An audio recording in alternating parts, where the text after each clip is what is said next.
Hello friends, welcome to win exam. तो आज ये एक स्पेशल सेशन लेके आया हूँ, स्पेशल क्लास है जहाँ पे आपको कुछ स्पेशल चीज़ें बताई जाएंगी, कुछ बुक से हट के, कुछ बाकी जो मतलब जनरल जो आपको रीजनिंग में पढ़ाया जाता है उससे कुछ हट के आपको बताया जाएगा। पूरा ओवरव्यू ओवरऑल अगर आप जानना चाहते हैं कि क्या कुछ आगे प्रोसीड करने वाले हैं, आप हमसे कनेक्ट कर पाएँ, उसके लिए आप क्या करिए, स्क्रीन में जो आपको पोस्टर दिख रहा है, स्क्रीन में आपको एक फ़ोटो दिख रही है, उसमें कुछ लिखा हुआ है व्हाइट कलर से, उसको आप एक बार पढ़िए। वीडियो पॉज़ करके पढ़िए, उसके बाद फिर आप कनेक्ट कर पाएँगे, समझ पाएँगे कि एक्चुअली में बात क्या चल रही है, ठीक है? तो स्टार्ट करते हैं, उम्मीद है कि आपने पढ़ लिया होगा। भई जब भी क्या होता है कि किसी से, हमारे सामने वाले से कुछ गलती हो जाती है, किसी भी काम के दौरान कुछ गलती हो जाती है, तो आपने सुना होगा कि सामने वाला उसको कहता है कि अरे यार ज़्यादा दिमाग मत लगाया करो तुम, ठीक है? या फिर कुछ वो गलत एडवाइस दे देता है, या फिर वो एडवाइस तो देना चाह रहा था, मतलब करना तो सही चाह रहा था, इंटेंशन तो उसका सही करने का था, बट हो उससे गलती गई। तो नहीं कहते कि अरे यार ज़्यादा दिमाग मत लगाया करो, अरे यार तुमने दिमाग लगा दिया तभी गड़बड़ हो गया, ठीक है? ऐसा कहते हैं ना? तो कहते हैं ना ज़्यादा दिमाग मत लगाया करो। क्यों कहते हैं? अच्छा, अब एक और चीज़ सुनिएगा। तो ये कब कहा जाता है? ये तब कहा जाता है जो काम एकदम आसान सा था, एकदम छोटा-सा काम था, एकदम आसान सा काम था, जो कोई भी कर ले। लेकिन फिर भी उसको जो है दिमाग लगा के गलत कर दिया गया। उस केस में ये चीज़ बोली जाती है कि ये ज़्यादा दिमाग मत लगाया करो। लेकिन अगर उसी पर्सन से अगर एक कुछ ख़ास काम, मतलब जो सच में जो थोड़ा-सा मतलब टफ़ है करना, ठीक है? थोड़ा-सा कुछ टफ़ टास्क है, मॉडरेट टास्क है, वो अगर उसको दे दिया जाए और उसमें अगर वो कुछ गलत कर दे, उसमें अगर वो कुछ गलती कर दे, तब उसको ये नहीं कहा जाएगा कि ज़्यादा दिमाग मत लगाया करो, ठीक है? तो ये जो वाला वर्ड है, ये जो सेंटेंस है कि ज़्यादा दिमाग मत लगाया करो, ये कब बोला जाता है? जब किसी एकदम छोटे से काम में एकदम गलती हो जाए, सिली मिस्टेक हो जाए, ठीक है? एकदम छोटे से काम में कुछ, जैसे मान लो कुछ भी, ठीक है? कुछ भी कह दिया, कुछ भी छोटा-सा काम है, जैसे मैंने पा 5 और 2 आपको अगर ऐड करने के लिए दिया है, तो उसमें आप क्या दिमाग लगाओगे? 5 और 2 7 होता है। अब उसमें अगर दिमाग लगाने भी लग जाओगे, तो हो सकता है गलत हो जाए। वही चीज़ें होती हैं कि आसान सी चीज़ों में ना दिमाग नहीं लगाना है आपको। लेकिन फिर भी क्या हो रहा है आजकल, कुछ-कुछ अगर मैं ख़ास अगर चैप्टर की बात करूँ, वैसे तो पूरे रीज़निंग में ये चीज़ हो रही है। बट अगर मैं कुछ ख़ास चैप्टर का अगर मैं नाम लेना चाहूँ, तो सिलोगिज़्म और इनइक्वालिटी और कुछ-कुछ और ऐसे ही मिसलेनियस चैप्टर्स हैं, जहाँ पे सच में कुछ ज़्यादा ही दिमाग लगाया जा रहा है। मतलब एक्स्ट्रा मेथड्स वहाँ पे पता नहीं कहाँ से निकाली गई हैं। काफ़ी टाइम से चली आ रही है वो मेथड, 5 साल, 10 साल से। कुछ शॉर्ट ट्रिक्स जिन्हें कहते हैं हमें, ठीक है? ट्रिक्स चली आ रही हैं, ठीक है? देख के क्वेश्चन सॉल्व करने वाली ट्रिक्स, जैसा कि आपने देखा होगा यूट्यूब में, थंबनेल में देखते ही होंगे आप लोग कि क्वेश्चन देखते ही सॉल्व करें, 5 सेकंड में सॉल्व करें, 2 सेकंड में सॉल्व करें, ठीक है? तो वो वाली ट्रिक्स की मैं बात कर रहा हूँ, और कुछ ऐसी मेथड की मैं बात कर रहा हूँ जो मतलब ये गारंटी देते हैं कि हाँ, आपका क्वेश्चन जल्दी से जल्दी सॉल्व हो जाएगा। तो वहाँ पे एक्चुअली हम गलती क्या कर रहे हैं, देखिएगा। अब इतनी सी बात मैं सिर्फ़ ये आपको बात बताना चाह रहा था, जिससे आगे वाली बात से आप कनेक्ट कर पाओ, और आगे हम क्या बताना चाह रहा हूँ, आप ध्यान से सुनिएगा। देखिए, सब्जेक्ट का नाम क्या है? सब्जेक्ट का नाम क्या है? पहले आप गौर से देखिए, सब्जेक्ट का नाम क्या है? रीज़निंग। रीज़निंग बस हो गया? नहीं, सब्जेक्ट का नाम है रीज़निंग स्किल। क्या नाम है सब्जेक्ट का? Reasoning skill. इस वर्ड पे ध्यान दीजिए, स्किल। स्किल किसे कहते हैं? स्किल क्या होती है? स्किल होती है कोई सा भी पर्टिकुलर काम, कोई सा भी, ठीक है? कोई सा भी पर्टिकुलर काम में अगर आप एक्सपर्ट हो जाते हो ड्यू थ्रू डेली प्रैक्टिस, ठीक है? किसी भी पर्टिकुलर काम में अगर आप एक्सपर्ट हो जाते हो डेली प्रैक्टिस से, ठीक है? डेली प्रैक्टिस के थ्रू, तो उसे हम स्किल कहते हैं।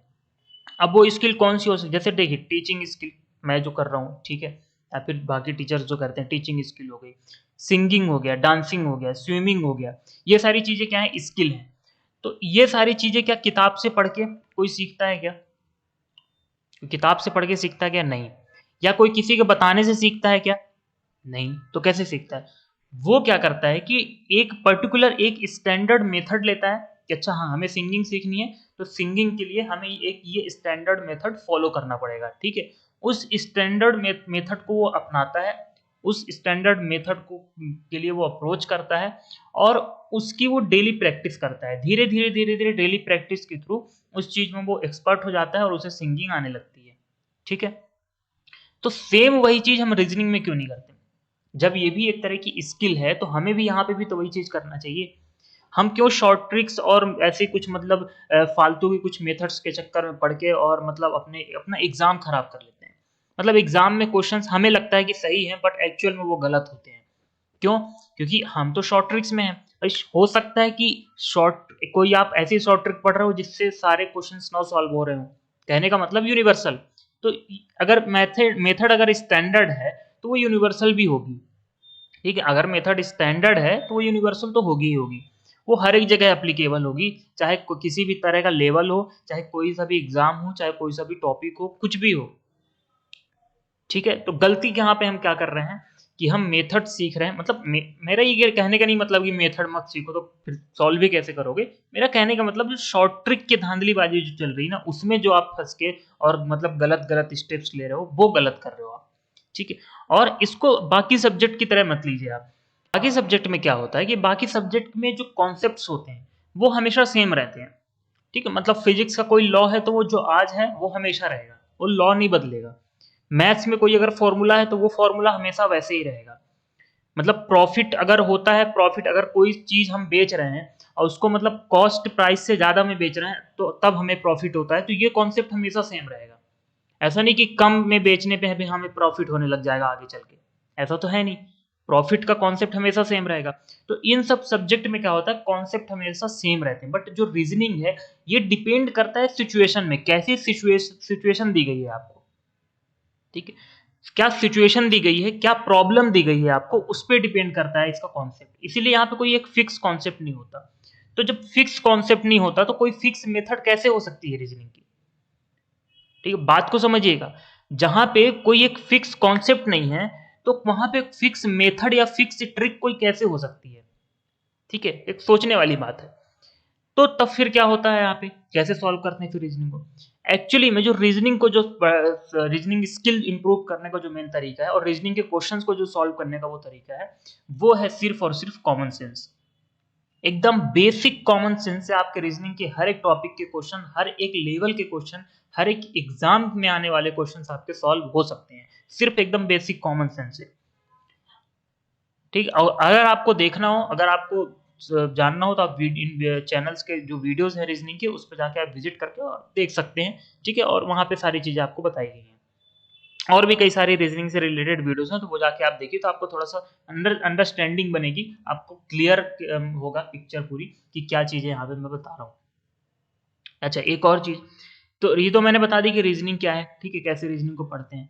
अब जब आप हमारे चैनल पे जब विजिट करेंगे और आप सिलोग्जम का पूरा प्लेलिस्ट देखेंगे या फिर इनइक्वालिटी का प्लेलिस्ट देखेंगे, ठीक है, या फिर और भी कई सारे चैप्टर्स हैं, हालांकि भी ज़्यादातर चैप्टर्स इस चैनल पे कवर नहीं किए गए हैं, वो आपके ऊपर, आप कमेंट करके बताते जाएंगे तो टॉपिक्स जो है कवर करते चले जाएंगे हम। अब देखिए, अब हो क्या रहा है कि जो सिलोगिज्म, इनइक्वालिटी और इन तरह के जो टॉपिक्स होते हैं, या फिर कोई सा भी टॉपिक उठा लो आप रीजनिंग का, वो सारे जो है हमारे डेली लाइफ एक्टिविटी से कनेक्ट होते हैं। हर एक टॉपिक क्यों कनेक्ट होते हैं, क्यों, देखिए बात समझिएगा। रीजनिंग का हिंदी अर्थ क्या होता है, इसका हिंदी अर्थ क्या होता है, या फिर इसको इसको एक और तरह से हम बोलते हैं जनरल मेंटल एबिलिटी। इसी का दूसरा नाम क्या है, जनरल मेंटल एबिलिटी। ठीक है, सुना होगा आपने किसी किसी एग्जाम में रीजनिंग ना लिख के क्या लिखा रहता है, जनरल मेंटल एबिलिटी। ठीक है, अब आप जनरल मेंटल एबिलिटी से इसका अर्थ समझिए क्या होता है। जनरल मतलब सामान्य, मेंटल मतलब बौद्धिक, और एबिलिटी मतलब क्षमता, मतलब सामान्य बौद्धिक क्षमता। तो एग्जामिनर अगर रीजनिंग दे रहा है किसी भी एग्जाम में, हालांकि रीजनिंग हर एक एग्जाम में आ रही है और क्यों आ रही है ये भी मैं बताऊंगा। तो जब एग्जाम आपसे अगर आपको रीजनिंग दे रहा है आपके एग्जाम में, तो इसका मतलब वो क्या टेस्ट करना चाह रहा है, आपकी सामान्य बौद्धिक क्षमता, ना कि खास बौद्धिक क्षमता। वो आपके आपके एकदम मतलब ऐसा नहीं कि किसी स्पेशल चीज में एक्सपर्टाइज मांग रहा है, वो सिर्फ सामान्य बौद्धिक क्षमता, जो जनरल जो आईक्यू लेवल होता है, सिर्फ वो टेस्ट कर रहा है वो, कि क्या जो आप सामने वाला जो कैंडिडेट है, क्या उसकी बौद्धिक क्षमता ठीक ठाक है। और ऐसा माना जाता है कि अगर किसी की बौद्धिक क्षमता ठीक है, अगर कॉमन सेंस उसका सही है, तो उसको किसी भी फील्ड में अगर हम थोड़ा सा ट्रेनिंग दे दें, थोड़ा सा उसको सिखा दे काम, तो किसी भी फील्ड में वो काम कर लेगा। हाँ, कब, जब उसकी रीजनिंग स्किल अच्छी है। अगर तो रीजनिंग स्किल ही नहीं अच्छी है, मतलब सामान्य बौद्धिक क्षमता उसकी अच्छी नहीं है, तो फिर किसी भी फील्ड में उसको ट्रेनिंग दे दी जाएगी, वो काम नहीं कर पाएगा। और यही कारण है कि रीजनिंग हर एक एग्जाम में आता है। तो जब हमारी सामान्य बौद्धिक क्षमता टेस्ट की जा रही है, तो हम एकदम वही बात आ गई ना कि ज्यादा दिमाग हम क्यों लगा रहे हैं। कम दिमाग लगाने पे अगर काम हो रहा है तो ज्यादा दिमाग लगा के हम कहानी क्यों बिगाड़े फिर। तो ये जनरल मेंटल एबिलिटी का अर्थ होता है, ठीक है। क्या कि सामान्य बौद्धिक क्षमता, सामान्य चीजें पूछी जाती है। अब सामान्य चीजें अगर पूछी जा रही हैं आपसे तो खुद सोचिए कि उसको कहीं किसी किताब से तो लाया नहीं जाएगा, उसको डेली लाइफ में सुबह से लेकर शाम तक आपके साथ जो चीजें होती हैं उन्हीं से रिलेटेड ही प्रॉब्लम्स आपको दी जाती हैं। फर्क सिर्फ इतना होता है कि क्वेश्चन को रिप्रेजेंट करने का तरीका अलग होता है। जैसे इनइक्वालिटी हो गया, अब आप कहोगे ये a is greater than b, b is smaller than c, ये कहाँ होता है सुबह से शाम तक हमारे आसपास, नहीं होता। लेकिन ये एक ऐसी चीज है जो आपके डेली लाइफ के किसी ना किसी एक्टिविटी से कनेक्ट होता है। और इस चैनल पे जो इनइक्वालिटी पढ़ाया गया आप जाके देखिएगा, आपको ना ही किसी बुक में मिलेगा ना ही किसी यूट्यूब चैनल पे मिलेगा आपको, ठीक है। इसी तरह से सिलोगिज्म जो होता है, सिलोगिज्म जो होता है मैंने बताया था आपको कि जो कोर्ट होती है ना, अदालत, अदालत में जो पूरी एक्टिविटी होती है सबको पता है, ठीक है। कॉमन सेंस वाली बात है, सबको पता है, ऐसा कोई नहीं जिसको नहीं पता हो कि कोर्ट में क्या एक्टिविटी होती है। तो उस कोर्ट में जितनी भी एक्टिविटी होती है ना उसके आधार पर ये सिलोगिज्म चैप्टर है।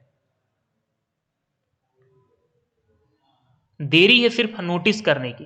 तो सिलोगिज्म चैप्टर पूरा उसी पे डिपेंड है, कोर्ट के एक्टिविटी पे। तो कोर्ट की एक्टिविटी समझते हो आप तो सिलोगिज्म तो सॉल्व कर ही नहीं पाओगे ना। फिर क्यों हम वो सम और नो ये होता है, निगेटिव निगेटिव होता है तो ये होता है, पॉजिटिव निगेटिव होता है तो ये होता है, इस चक्कर में हम शॉर्ट ट्रिक्स के चक्कर में क्यों पढ़ रहे हैं फिर, जब एकदम कॉमन सेंस से सिलोगिज्म के क्वेश्चन सॉल्व हो रहे हैं। तो और यही कारण है कि आज की डेट पे 80% लोगों के सिलोगिज्म के आंसर गलत हो रहे हैं। उन्हें लगता है कि सही है बट एक्चुअल में वो एग्जाम में गलत करके आ रहा है, एक्चुअल आंसर उनका गलत होता है। वो जब आंसर मैच होता है तब पता चलता है कि अरे ये तो गलत हो गया।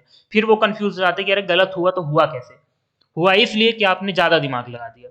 अगर आप कम दिमाग लगाओगे, सामान्य दिमाग लगाना है आपको, जनरल जनरल दिमाग लगाना है आपको, कॉमन सेंस जिसे कहते हैं, तो कॉमन सेंस अगर आप यूज करोगे तो आपके रीजनिंग के हर एक टॉपिक के हर एक क्वेश्चन बड़े ही आसानी से सॉल्व होंगे और आंसर एकदम एक्यूरेट आएगा।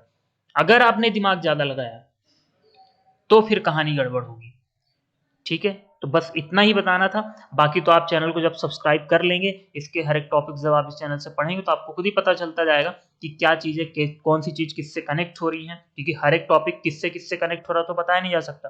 तो जैसे सिलोगिज्म, इनइक्वालिटी, इन सारे चैप्टर्स के आप देखेंगे यहाँ पे सेशंस, तो आपको पता चलेगी कैसे वो एक्टिविटी से या फिर कुछ लाइफ इवेंट से कैसे कनेक्ट हो रहे हैं और कैसे बिना किसी मेथड के, बिना किसी रूल के, बिना किसी शॉर्ट ट्रिक्स के बड़े ही आसानी से कॉमन सेंस के थ्रू ही क्वेश्चन सॉल्व हो जाएंगे, ठीक है।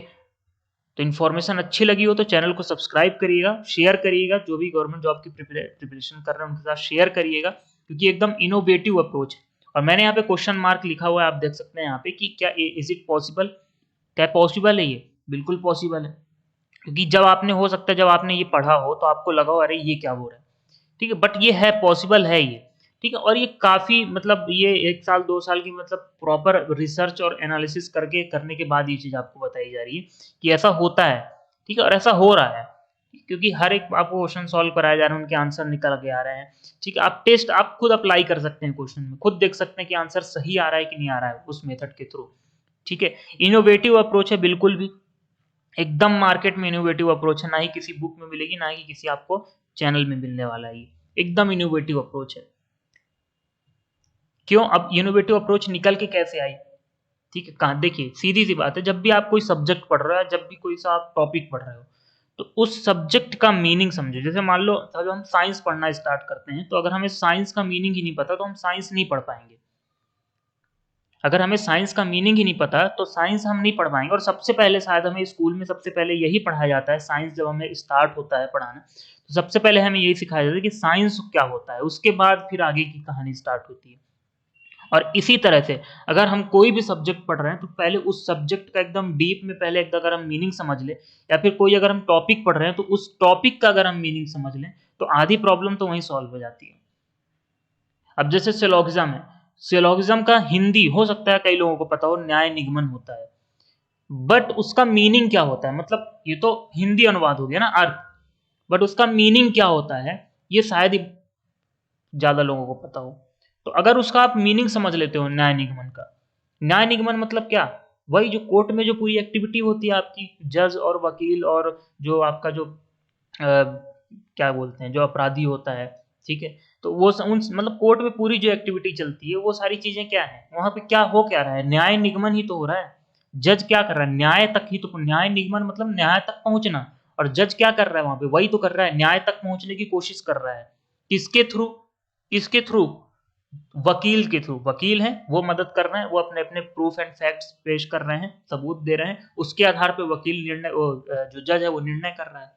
तो सिलोगिज्म में भी तो वही होता है भाई, आपको प्रूफ दे दिए जाते हैं, जो स्टेटमेंट होता है वो एक तरह से प्रूफ और फैक्ट होता है, सबूत, और जो कंक्लूजन लिखे हुए होते हैं वो वकील के स्टेटमेंट होता है, मतलब वकील ऐसा कह रहा होता है। अब आपको वही सिर्फ बताना है कि बताओ वकील सही कह रहा है या गलत कह रहा है।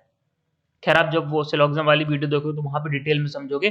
ठीक है, ठीक है, इसको सब्सक्राइब करिएगा, लाइक करिएगा, कमेंट करके जरूर फीडबैक बताना है, नहीं अच्छा लगा हो, ठीक है, तो बिल्कुल, कोई शिकायत हो, कोई कंप्लेन हो, किसी भी तरह का फीडबैक हो तो कमेंट सेक्शन में जरूर आपको बताना है। कोई सा भी टॉपिक पढ़ना है तो भी कमेंट सेक्शन में बताना है आपको। डिस्क्रिप्शन जरूर चेक करना है कि एक्चुअली, क्योंकि क्या है कि डिस्क्रिप्शन में काफी इंपॉर्टेंट लिंक दी गई है, और लिंक ऐसे नहीं कि कोर्स खरीदने बेचने वाली, इंपॉर्टेंट लिंक्स मतलब आपके काम के, आपके एग्जाम पॉइंट ऑफ व्यू से, जो आपको कुछ खरीदना बेचना ही नहीं है, सिर्फ आपके पढ़ने और आपके सीखने के काम के हिसाब से कुछ लिंक दी गई है। तो जाके आप देखिए, चाहे वो सोशल मीडिया की लिंक हो, चाहे वो प्लेलिस्ट हो, जाके देखिए, बिल्कुल गारंटी है मेरी, 100% श्योरिटी दे रहा हूं मैं कि आपके बिल के लिए एकदम बेनिफिशियल होगा वो, ठीक है, नॉलेजफुल होगा, तो जाके चेक कर सकते हैं। कमेंट जरूर करना है, कमेंट करके एक बार आपको फीडबैक जरूर देना है कि इन्फॉर्मेशन कैसी लगी, अप्रोच कैसी लगी, ठीक है, और बाकी आप कमेंट के जरिए जो कुछ भी होगा आप बता सकते हैं। चैनल को सब्सक्राइब जरूर करना है, और कोई सा भी टॉपिक हो अगर आपका, फिर कोई सा भी क्वेश्चन हो किसी भी एग्जाम से रिलेटेड, कुछ भी क्वेश्चन हो आपका, तो आप बिल्कुल कमेंट सेक्शन में बेझिझक पूछ सकते हैं। Okay, thank you so much.